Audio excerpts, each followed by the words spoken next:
Marketing Today is sponsored by Lightmatter. Have you ever wondered how fast growth companies seem to build top-notch software applications so quickly? Or have you ever struggled to get your own company's UX and app to deliver the awesome customer experience you were going for? Yeah, I've been there. That's where Lightmatter comes in.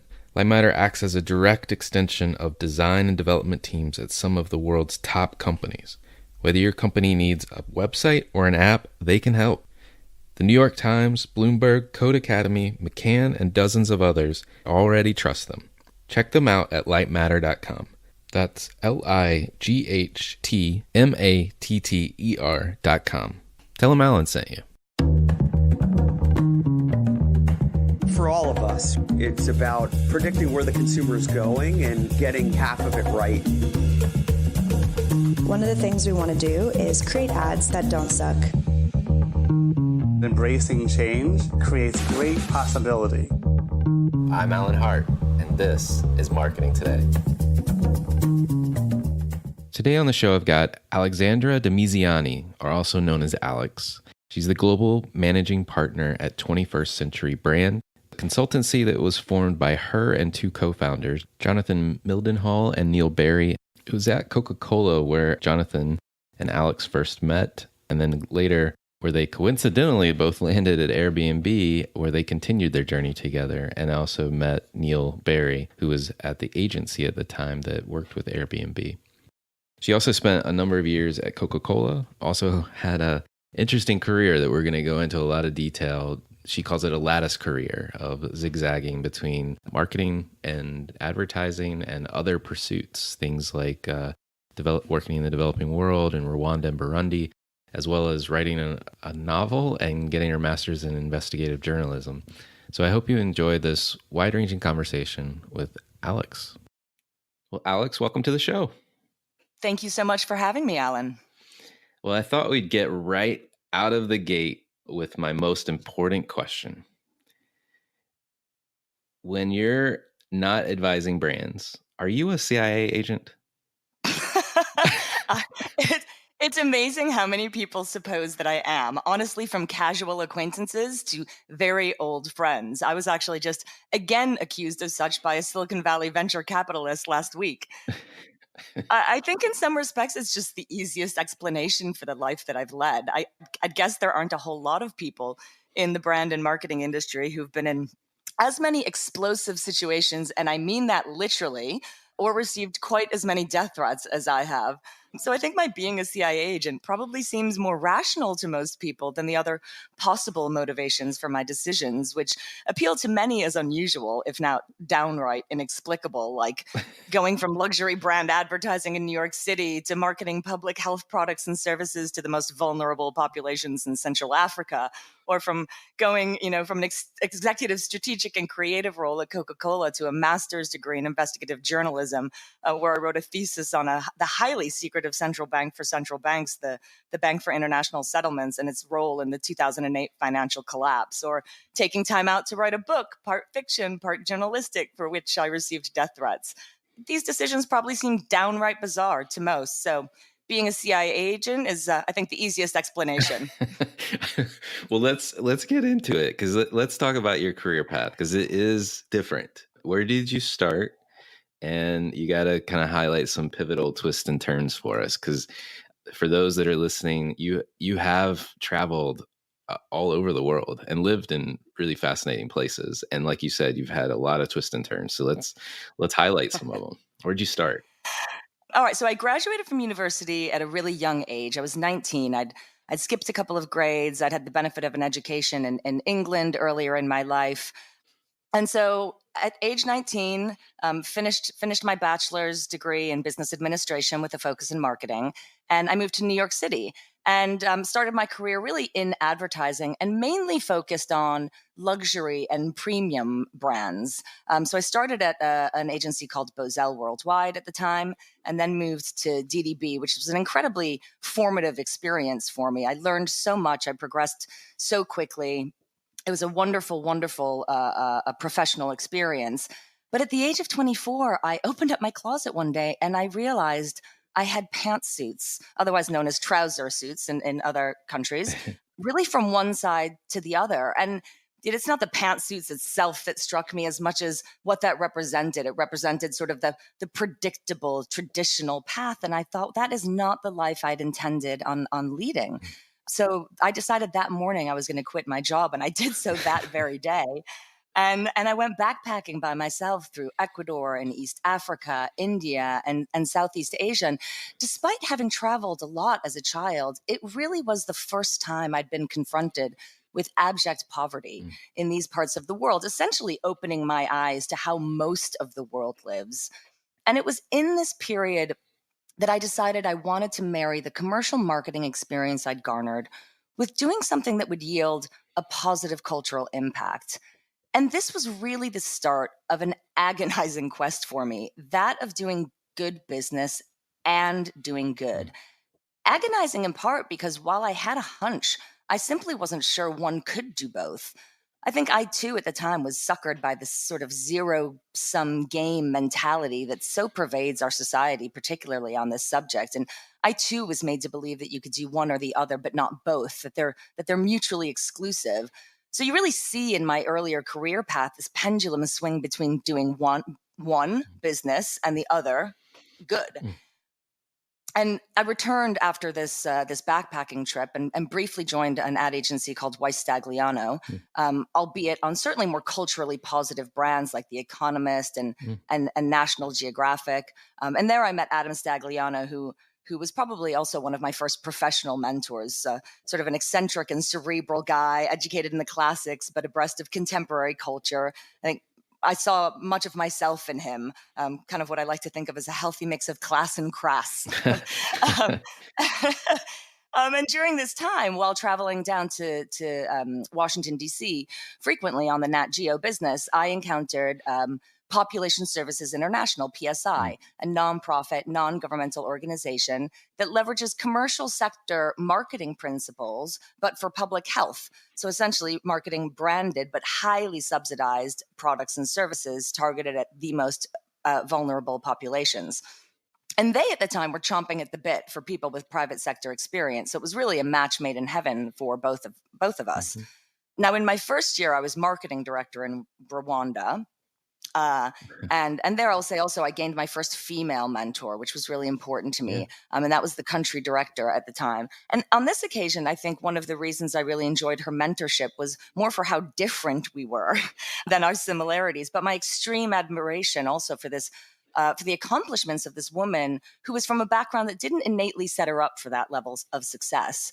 And true fundamental admiration for her fearlessness of stepping beyond a zone even tangentially associated with comfort. She'd grown up in the hills of Carolina, but had this incredible career around the world. And then in year 2, I became the country director in Rwanda, and I helped lead the office also in Burundi. And while we had condoms upon my arrival, actually in Rwanda, during my time there, I launched mosquito nets and insecticide retreatment really targeted at pregnant women and children under 5 to mitigate malaria. Water disinfectant, really targeting children under 5 for diarrheal disease. And also launched a youth center where we were doing HIV/AIDS testing and counseling, but also in a post-genocide Rwanda, trauma testing and counseling, and increasing women's skills, young women's skills, so that they had more confidence with which they could negotiate condom use. And again, an incredible experience. I learned so much, but it should be noted that these were really highly sensitive times in both countries' history. In Rwanda, it was post-genocide. It was in the run-up to the first presidential elections, and I was under extreme surveillance, which was incredibly nerve-wracking. And in Burundi, I was on the wrong side of mortar attacks one too many times. Wow. So while I did adore the experience and gained so much from it, I also experienced pretty severe PTSD. So upon completion of my contract, I decided to move to Paris, where I wrote a book that I called Relief, which was part fictional in nature and part journalistic in nature. I never did attempt to publish it because I received repeated and increasingly menacing death threats about the book and the government officials whom I was naming overtly in the book. So I thought, I think I'll go back into marketing. Right. Seems safer. Safer, indeed. So I moved back to London at that time to reboot the European division of a US-based brand consultancy. And then in 2006, I joined Coca-Cola as global creative director in corporate social responsibility and the health and wellness portfolio. And I really saw this as an opportunity to use the might and money of this corporate behemoth to do good in the world. And there I met Jonathan Mildenhall, who has really been a mentor, a coach, a boss, and friend ever since. And in fact, he is the CEO and one of my two co-founders here at 21st Century Brand. And Jonathan really taught me the value of being your authentic self in the workplace. I have to be honest, when he landed at Coca-Cola, which was just a few months after I did, I remember thinking, this man is wildly competent. This man is wildly magnetic, but he's also wildly authentic. Will he last? And it was just shocking to see that not only could he survive in a system like Coca-Cola, he could really thrive in it. And he also was really the first person who showed me, who demonstrated a real drive for marketing that matters culturally. And in so doing, during the period in which he was with the company, he helped drive one of the greatest gains in stock price Coca-Cola has ever seen. So I started to get the inkling that doing cultural good and doing commercial good are not mutually exclusive. Now, ultimately, I left that position to move back to London and scratch a real itch that I'd had, that of obtaining a master's degree in investigative journalism, as you do in the middle of your career in branding and marketing. Also, during this time, I met my current husband. I should say my only husband and my current husband. And halfway through my master's degree, we got pregnant with our first child. Now, I'd mentioned my thesis previously. Again, it was written on a very secretive central bank to central banks and their role in the financial crisis. And the night before it was due, at 6 months pregnant, our home was broken into. And they came through a back window and they went over a video camera, went right past a brand new iPhone, left a brand new MacBook Pro in the box. And the only thing that was stolen was the laptop on which I'd done my thesis and all of the papers related to it, all of my research related to it. Now, luckily, I still had a soft copy. I'd actually just sent it to my mom to proofread. So I still had an electronic version and I was able to hand it in the next day. But it was another moment in which I thought, maybe not just now. Maybe I'll go back into marketing. So once again, I did. And in fact, I even rejoined Coke, this time in Europe, though, and working across the entire brand portfolio.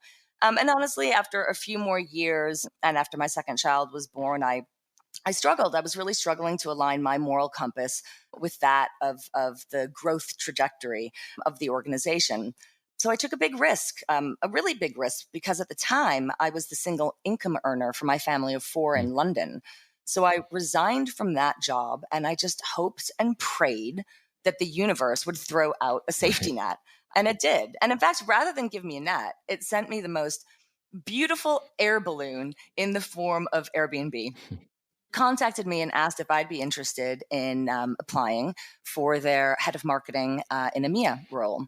I underwent a 6-month interview process, during which, incidentally, I awoke one day to read that Jonathan Mildenhall had left the Coca-Cola company to become CMO at Airbnb. Oh, wow. So unbelievable though it may sound, we coincidentally and completely independently of one another landed at Airbnb at the same time. That's amazing. Yeah, I mean, ultimately, my recruitment process was also successful.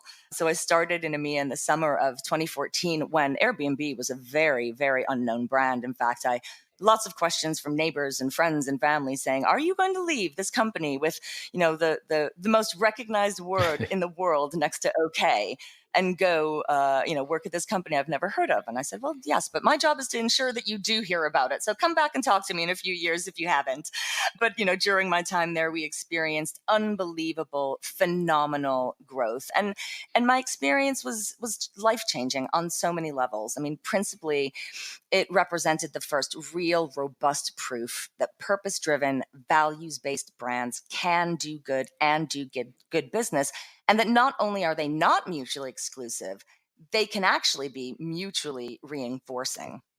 2 years in EMEA, and then I moved to the Bay Area to take on the global marketing role and was with the company for almost another 2 years. And it was really thanks to this 4-year-long masterclass from which I, Jonathan, and Neil Barry, our third co-founder, who was chief strategy officer at Airbnb's agency of record, TBWA C.I.A at the time.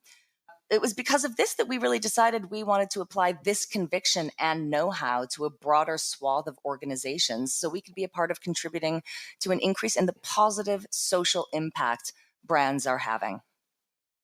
I love it. I want to come back, obviously, to 21st Century Brands, and we'll get that story as well. But let's start first. You've lived like 3 lives already, and you still got a lot of life to go. So it's an amazing journey, and I can definitely understand why everyone thinks you're a CIA agent. It's not every day you meet somebody that you've been a near mortar attacks, had your house raided or tossed, so to speak, to find what they were looking for.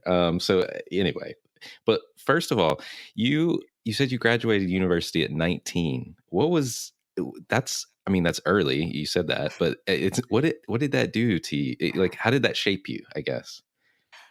Honestly, I think it was a double-edged sword in hindsight. So I had the worst kind of imposter syndrome. And I think this is pervasive, I think, for women at large and probably all of us human beings to some extent, right? But I think I had the worst kind of imposter syndrome because I was an imposter, even in the simple things like taking my clients out for drinks before I was of legal drinking age. I would take them out and panic that I was going to get carded and have to fess up to not even being 21 years old.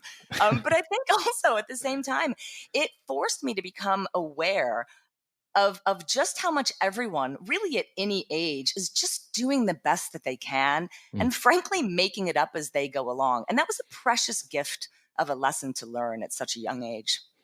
Yeah, well, I agree. I mean, I did not graduate early, so for listeners, I'm not as smart as Alex, but I did start a company when I was well before I was 21, and I think it was I was already 18, so I think it was probably in 1920, but found myself selling to a couple establishments that I couldn't have legally gone into otherwise. And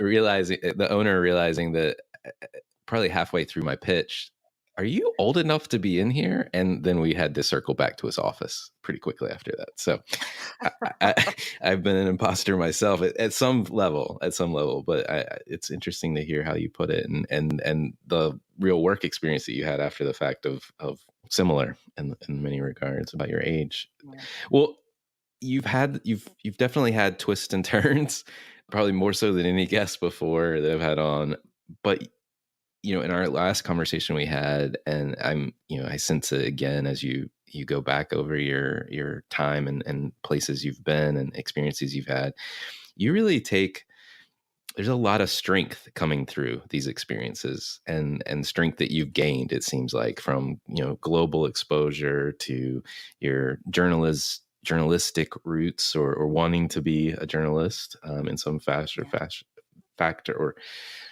I guess is what I'm trying to say. The advertising, the content that you've been able to build, and the brands that you've built.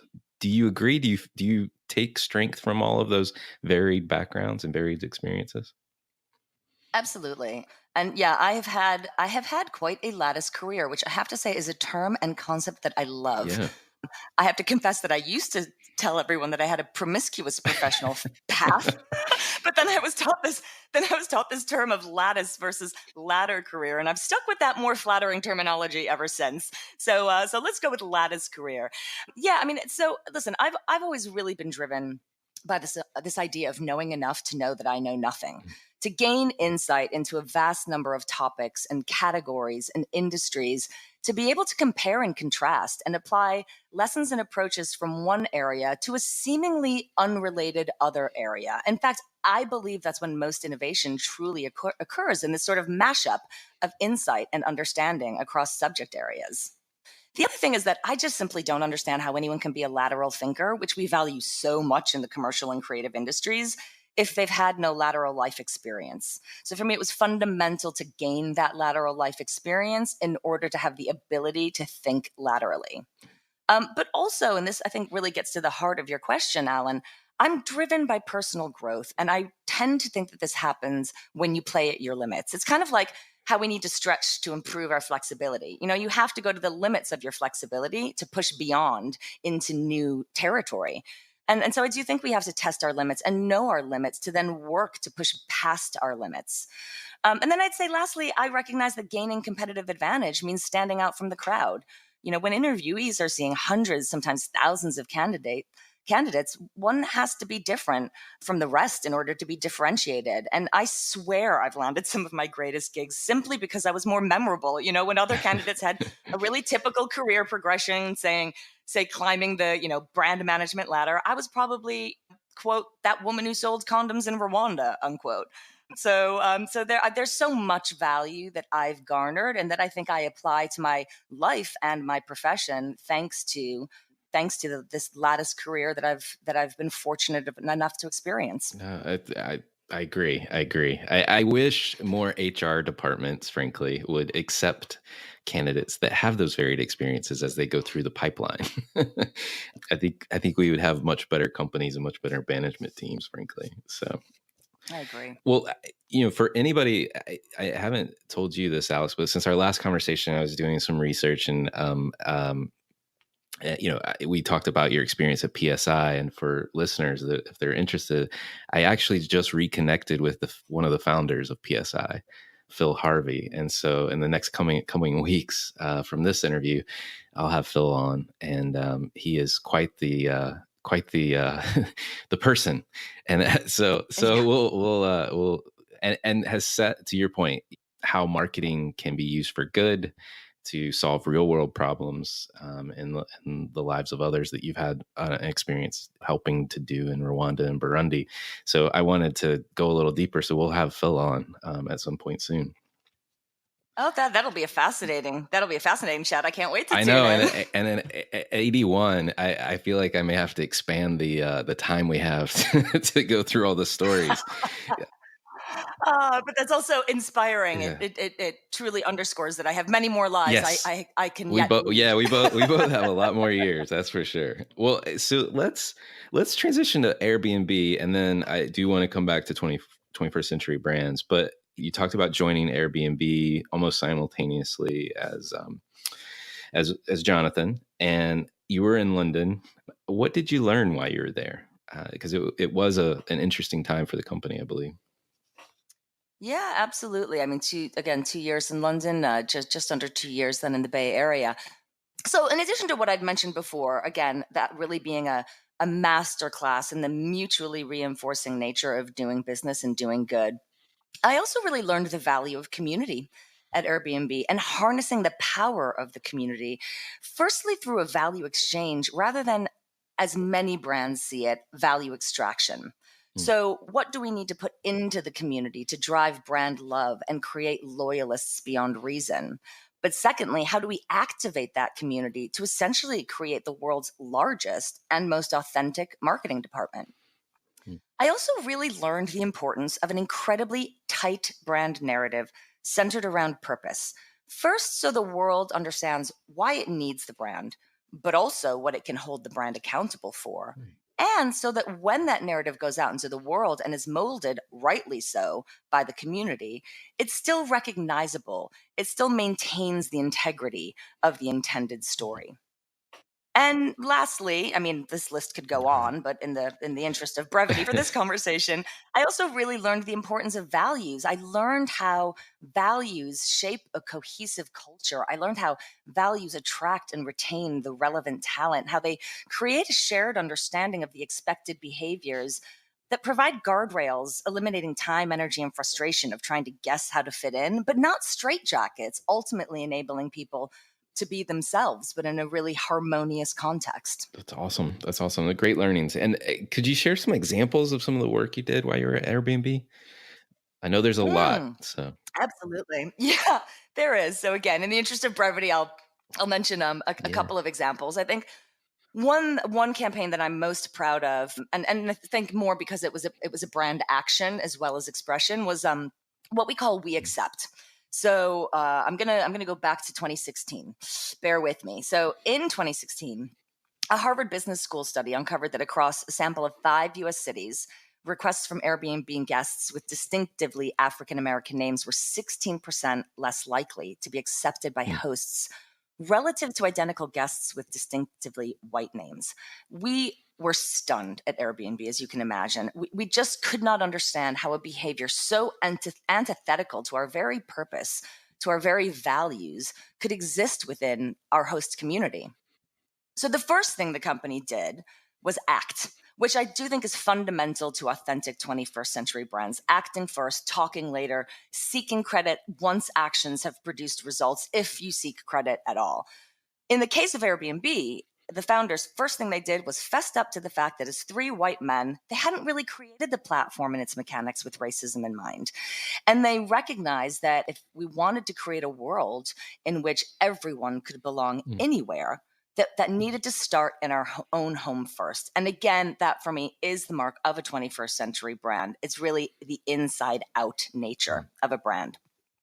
So managers underwent unconscious bias training, new guidelines were put in place regarding underrepresented minorities in the candidate pool, relationships with more universities historically serving minority communities were forged, and there was an executive mandate that conveyed the priority of diversity over the speed of recruitment. And the organization also extended this drive for diversity among its suppliers. We also went and hired the former United States Attorney General Eric Holder to help craft a new anti-discrimination policy, and created a bespoke team of engineers and product managers to experiment really with all aspects of the platform, from identity elements like name and photograph to the algorithm, all, of course, with the objective of fighting bias. And in November of that year, of 2016, we rolled out what we called the community commitment, which required every Airbnb user, old and new, to agree to treat everyone in the community with respect and without judgment or bias, regardless of race, religion, origin, ethnicity, disability, gender identity, etc., or else be removed from the platform. And this wasn't a stunt. Those who didn't sign were removed. It's rare that a company will take a move like that, where they risk their own supply and their own demand in the interest of the purpose. But that is when you know a purpose truly exists. And in one of the several instances, frankly, we also removed users associated with a white nationalist rally later that year. So that's actually when we first created what we call this We Accept film. It lived in product, and it explains to our community the why behind the commitment we were asking them to sign, really by restating our values, those behavioral expectations, and those very values that bind a community together. And then in January of 2017, Trump issued the travel ban. And again, our values forced a prompt response. So the company committed $4 million to the International Rescue Committee, IRC, to support displaced populations and to provide housing to a minimum of 100,000 refugees over the ensuing 5 years. And in rapid succession, the three founders, Brian, Joe, and Nate, agreed to buy as of yet unsold airtime during the 2017 Super Bowl. And they locked themselves away in an editing suite to revise the film that we'd initially used for the community commitment in November of 2016, and which mainly featured Airbnb employees, by the way. And just a few days later, it was winging its way to the world's biggest advertising stage, the Super Bowl. Now, most importantly, the communication served to engage our communities, our employees, the hosts and guests, really driving towards participation in the commitments that Airbnb had made. But also, despite our incredibly low level of investment, vis-a-vis the other advertisers on the Super Bowl, we punched well above our weight in terms of impressions, engagements, and sentiment. So that's We Accept is one that I'm enormously proud of on so many levels. The action that the company took first, the expression that the company created, the participation the company garnered across the communities. Night At was another really, really fun campaign. It was really an experiential franchise in which we would place we would enable people to belong in previously inaccessible or exclusive spaces and places. So they'd have a night in a cable car hanging tens of thousands of feet over the Alps, or in the deepest, darkest corners of the catacombs, or a charming home floating down the River Thames, or in the Lego Museum, and many, many more. And then another franchise, although this time one that was distributed across our social channels that I'm very, very proud of, was Not Yet Trending, So this was a franchise that we created whereby we would use our internal data to really uncover destinations that were on the rise. So where we were seeing an increase in host sign up or an increase in guest bookings. And we'd go there and we'd talk to our hosts, the real local experts, to understand what was driving it, from the music and the art scene to the culinary scene to the nature scenes and beyond. So those are 3 examples of some work I'm really, really proud of during my time at Airbnb. That's awesome. Great examples too. I mean, I love the backstory of We Accept and all the actions, to your point, living or acting before you talk, that went into that, right? That may if you just saw the film, you may not have recognized that the company had done so much. So I love it. I love that story. Well, let's switch gears. Let's talk about 21st Century Brands. Obviously, you and Jonathan had known each other at Coke, somehow made your ways independently to Airbnb. How did 21st Century Brands come about, I guess? Well, I think as I mentioned before, it was really a masterclass for all 3 of us, Neil, Jonathan, and myself, in the ability to do good and do good business, and we wanted to take those learnings and apply them to more organizations to increase brands' ability to have both commercial growth, but also growth in the positive cultural legacy that they're creating. And we think it's really timely. Last year, the Oxford Dictionary word of the year was toxic. And it's unsurprising to some extent, because we heard a lot about toxic masculinity. We heard a lot about toxic corporate cultures. And we heard a lot about toxic growth at all costs, growth at the expense of people and our planet. And in some instances, even company profit. We founded 21st Century Brand because we truly believe we must enter and are entering into a new era, one of purposeful growth, where commercial value is really becoming inseparable from human values, and soft measures are increasingly considered business critical. And it's really interesting to look at the evolution in our environment. So, for example, investors are now holding companies to a much higher societal standard than they ever did previously. Measures related to purpose are actually now front and center of investment decisions. So, where the focus historically was on margin and profitability story and a clear and compelling growth strategy, increasingly they're looking at corporate culture and conduct and role in addressing societal issues, and equal focus on environment and social and governance issues. And frankly, as our trust in institutions and social infrastructure has eroded, consumers too are looking for brands to take the lead. I mean, 64% of consumers are looking to CEOs to take a lead on policy change instead of waiting for government to impose it, which is just an incredible turn of events that's occurred over the past decade. So at 21st Century Brand, we're really working with founders and CEOs of the world's most innovative companies to realize transformational growth through excellence in brand and marketing, thereby building the most influential brands of our time. But we're talking about growth, like I said, not just in commercial success, but also in cultural legacy. We're not talking about vacuous fame. We're talking about increasing a brand's scale and scope of influence to positively impact the category, the communities the brand serves and in which it operates, and ultimately culture at large. Now, as you can imagine, given our name, we have a very definitive view on what comprises a 21st century brand. We believe that influential 21st century brands are purpose-led, so they're really ensuring their scale is ultimately to the benefit of the communities they serve. They're community-driven, with aligned incentives across the many communities, customers, employees, investors, shareholders, policymakers. They're tech-enabled by a world-class data-driven product that scales globally, but also connects beyond the transactional, connects emotionally with people. And we believe they're narrative-based. They have one single overarching narrative that really unifies all stakeholders across all touch points. We are working with the world's most ambitious leaders, but those who aspire for their brand to play a positive cultural role and are committed to a legacy that serves humanity for good. So that's our criteria in the clients that come knocking on our door. Do we really believe, have they demonstrated their intent for their brand to play a positive cultural role in addition to enjoying transformative cultural growth? So Pinterest actually was one of our first clients, and we really helped them to articulate who they are, what they stand for pre-IPO, and we continue to work with them to embed that strategy across the business and the platform.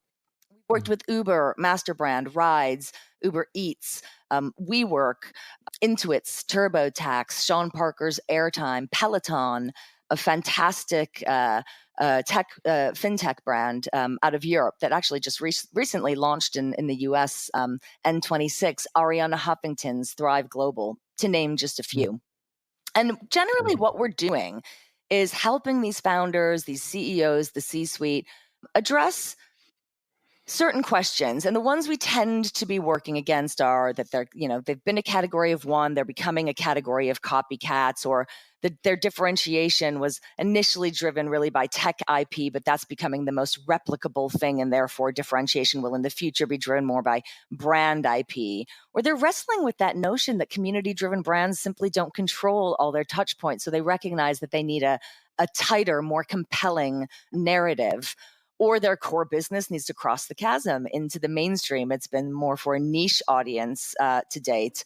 Or their future growth is predicated on expanding into new verticals. So it's really critical for them to understand who they are and who they want to be, really their reason for being, so that they are selecting new verticals and lines of business that support that become reasons to believe in that purpose, and another way that they can express and enact that purpose.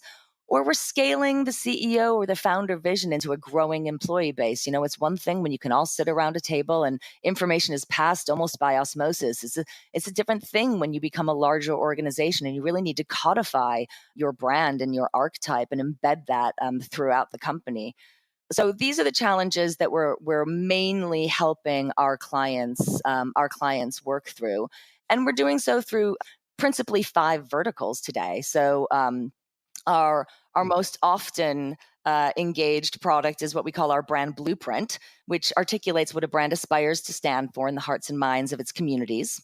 And that results in a brand narrative that unites the vast and varied stakeholder communities, as I mentioned before, from consumers to employees to partners to investors and beyond.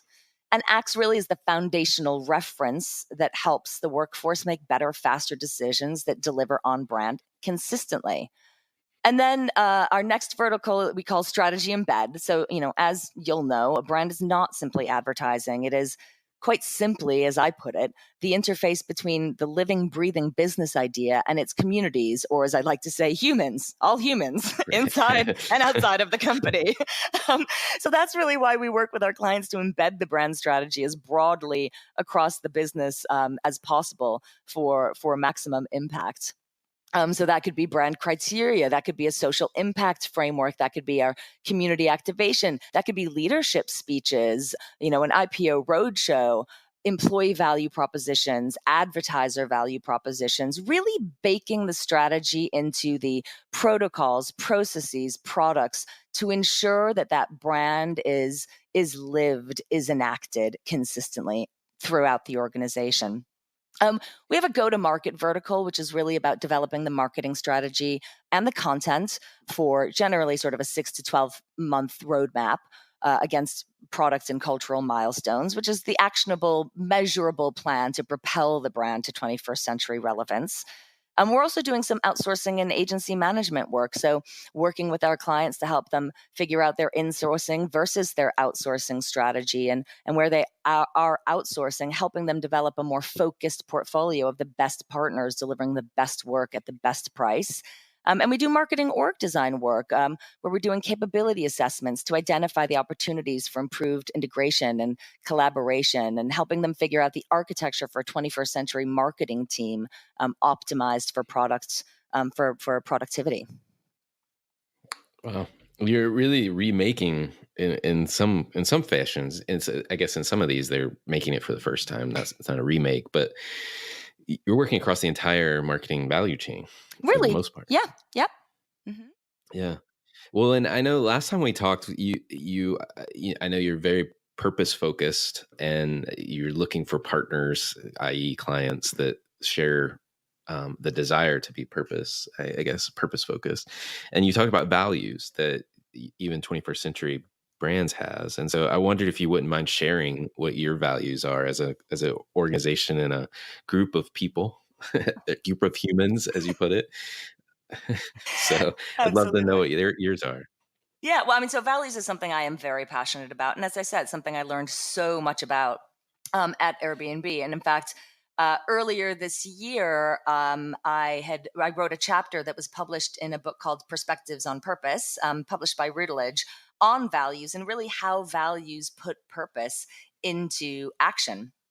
So here at 21st Century Brand, we took I think, quite a unique approach to our values, because we wanted an articulation of our values that kind of mirrors great brand building. In our opinion, just as the most formidable brands are built on tensions, the tension between commercial growth and positive cultural impact, the tension between efficiency and humanity, and the very social tensions a brand can resolve. So should, we felt, our values be imbued with tension. So we have 4 values, all of which are chock full of tension. And the first is ambush with humanity. And, you don't, yeah, humanity is a word we are familiar with. Ambush is not a verb you would generally see with humanity. But for us, it's an important one. We really go proactively, almost aggressively out of our way to create a safe space for people to be vulnerable and creative and challenging and to be challenged, to be themselves and not who they think they should be. Again, a really valuable lesson I learned from Jonathan Mildenhall when I first met him, and one that I've been reminded of throughout my career when I am in places where my values are innately matched with those of the organization. It removes so much friction. It removes so much focus from trying to be something that you're not. And you can put all of that energy and all of that brilliance into doing great work.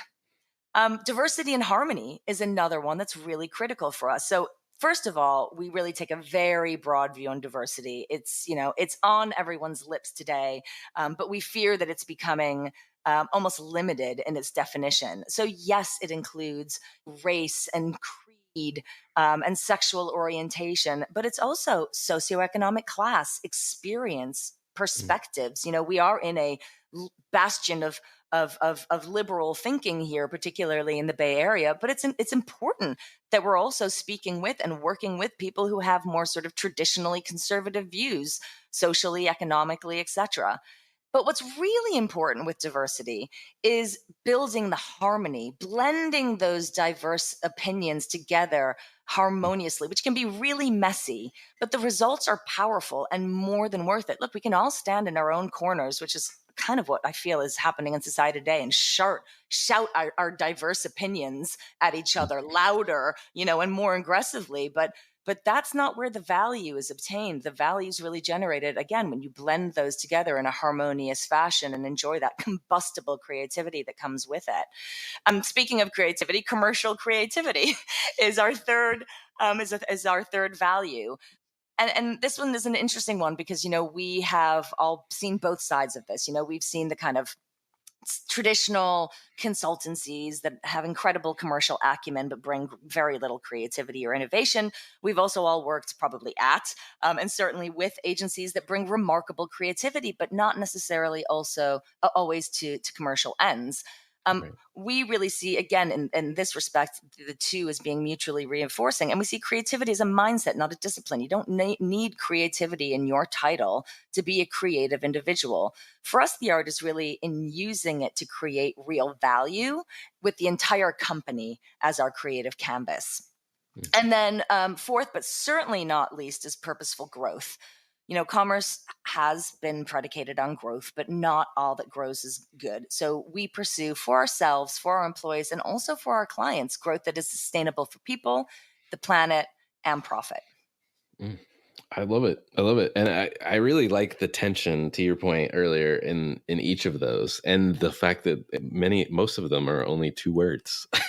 Good. Yes. That's amazing. Short, sweet, and with 4 easily memorized. Yeah, exactly. Exactly. I mean, it's like eight words Yeah. when it's all done.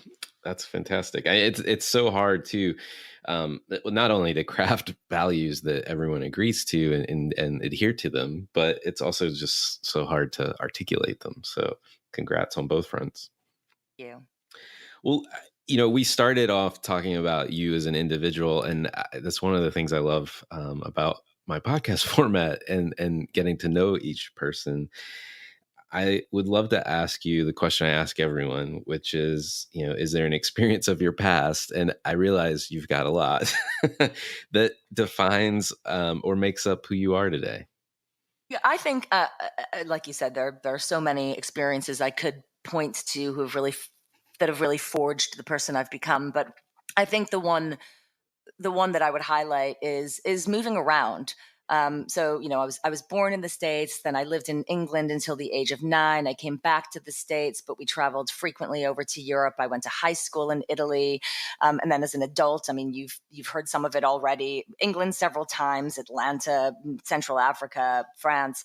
And moving around gave me incredible global perspective, which I think is really critical. I mean, a great example is when I was at Airbnb, we were having conversations about, what was sort of the basic level of service that was expected. And I was speaking with someone whose experience was mainly in the United States, and they were talking about the fundamental need to ensure that there were 2 pillows per person. And I thought, no, that's very American. In most of the world, they don't sleep on pillows at all. And where they do, it's generally 1. So a very trite example, but it has given me that global perspective to sort of question what people think is a de facto truth otherwise.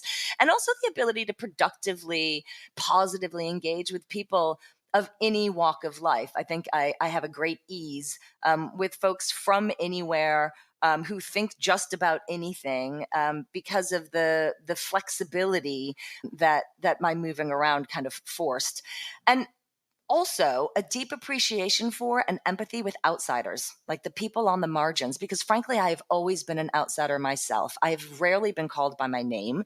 In England as a child, I kid you not, my teachers called me Yankee. They did not call me Alex. I did not realize at the time that was really quite a dig. I Right. just sort of accepted Yankee as my name.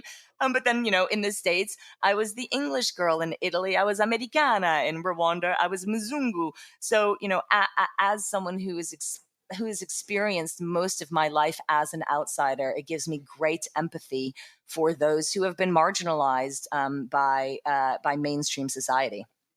Got it. What advice would you give your younger self if that 19-year-old, if you had the opportunity? Mm. So I think firstly, I would tell myself at the age of 19 that we are human beings and not human doings. And I would recommend that I invest my time, mind space, and love accordingly. Hmm. I think, if we are good, then we do good. And starting with doing is like the tail wagging the dog. But we live in a real doing society where your value is almost interpreted via how much you do. This busy economy, right? I'm so busy. I'm so important. I'm so busy. I'm so busy. We're doing all the time. But again, we are human beings and not human doings. And it's not until recently that I allowed my being to take priority over my doing. And I've really experienced the benefits. And then the other thing I think I would tell myself is think first about the life you want to have and then create the career opportunities that enable that way of living. I think that that's one way we maintain intentional authorship over our own lives. And I got there eventually. I had that wake up call at the age of 24. But I think it's certainly something that my 19-year-old self would benefit from hearing. That's great advice. Great advice. And I love the phrase human beings, not human doings. That's fantastic. That should be a bumper sticker. Well, what fuels you? What keeps you going these days? People, honestly, people drive me. I'm endlessly fascinated by us human beings. What moves us, what scares us, our similarities, our differences, and how these shape our behaviors. And frankly, that's really why I got into marketing in the first place. It was more for a love of people. And then I realized the power that brands can have in our lives and in the world, because as I often say, for better or for worse, people know more about brand platforms than political party or candidates' platforms. And with that great power comes great responsibility. So I'm moved by people. I'm also moved by my deep sense of obligation to harness brands' power for the good of people. The people running a company, people working at a company, the people investing in a company, but also those people in the communities in which the business operates and the communities it serves. Got it. And most marketers are students of other brands and other things that are going on. I know you work with a lot. Are there brands or companies that you follow or you think other people should take notice of? Honestly, all the brands that are fundamentally questioning the legitimacy of this notion of average, because no one is average, and really even challenging traditional or conventional images of aspiration. So, Dove, I think, kicked this off in a very loud way with the Real Beauty campaign, but I'm heartened by the growth of brands like Universal Standard, which started out in plus size clothes, but now really wants to bring down the barriers between plus and straight size clothing. And I've cheered Third Love on from the side in their public debate with Victoria's Secret. I love brands that are using data to gain deep insight into humans and then leverage that insight in a deeply human way. I think Spotify is such a great example of this, particularly with their data-driven out-of-home campaign. And I'm thrilled to see the rise of fashion brands that have sustainability woven into their very fabric. And that pathetic pun was actually intended. like Everlane. And then, from an organization's point of view, I've always got my eyes on and engage with Lean In and others like the 3% Conference, who are boldly tackling outright and unconscious gender bias and forcing us to all reevaluate our own perceptions and misperceptions and behaviors. And I love the brands that are doing the same. I mean, it's an oldie at this point, but a goodie, Always Like a Girl, was great, and forced us to reevaluate what we mean when we say like a girl. And, my gosh, I had used that phrase myself. Right. Really had to stop and reevaluate myself and my own unconscious bias towards my very own gender. And then for me, the organizations who continue fighting the battles that we often think are already won. So like the ACLU, the American Civil Liberties Union, for me is a critical one. They continue to fight for the true freedom of expression. And that's a tricky subject right now because, we talk about freedom of expression, but oftentimes what we really mean is we want those whose expressions are similar to our own to have the freedom. Right. but not those who have opinions that differ. So it's a tough subject. I think it's one that we could have assumed was like job done years ago, but they continue to fight. They continue to fight for it. I love it. Yeah, no, it's important. You have to hear all views, not just the ones that agree with yours. Well, last question for you. Where do you think the future of marketing is going to look like? Couple of things I'd say here. I think we'll stop talking about business to business marketing or business to consumer marketing. And I think we'll increasingly talk about brand to communities. So it'll be a B2C. It'll just be that the B will be about brand and the C will be communities. I believe our view on communities is going to continue to expand. So where people talk so often about their consumer targets, I think increasingly they will understand that communities include employees and policymakers and government officials and civil society and investors and shareholders and more. And rather than create these separate narratives for each of these groups, which in this age of transparency can appeal as disingenuous at best, but dishonest at worst. Right. We'll be increasingly forced to build that one single brand narrative that's delivered when, where, and how it's best received by these communities, but it will be singular in its nature. And the other thing that I think is going to happen is, where the marketing development process used to be shorter than the product development timeline, particularly among more legacy brands with analog products, we've now seen product cycles shorten considerably, particularly among digitally native brands. And marketing is going to continue to be forced to move faster, mirroring sprint cycles, live beta and A/B testing, and rapid scaling based on in vivo versus in vitro results. I love it. Yeah, this great insight into the future. And I love the brands to communities, and the solution, to your point, is the one single brand narrative that you live by. So, well, Alex, thank you so much for coming on the show today. Alan, thank you. It has been a tremendous pleasure. Hi, it's Alan again. Marketing Today was created and produced by me. If you're new to Marketing Today, please feel free to write us a review on iTunes or your favorite listening platform. don't forget to subscribe and tell your friends and colleagues about the show. I love to hear from listeners, and you can contact me at marketingtodaypodcast.com. There you'll also find complete show notes with links to anything we talk about on any episode. You can also search our archives. I'm Alan Hart, and this is Marketing Today. Do you struggle to get your website or app to deliver the awesome customer experience you were looking for? That's where Lightmatter comes in. Bloomberg and McCann already trust them. Visit lightmatter.com. That's LIGHTMATTER.com. And tell them Alan sent you.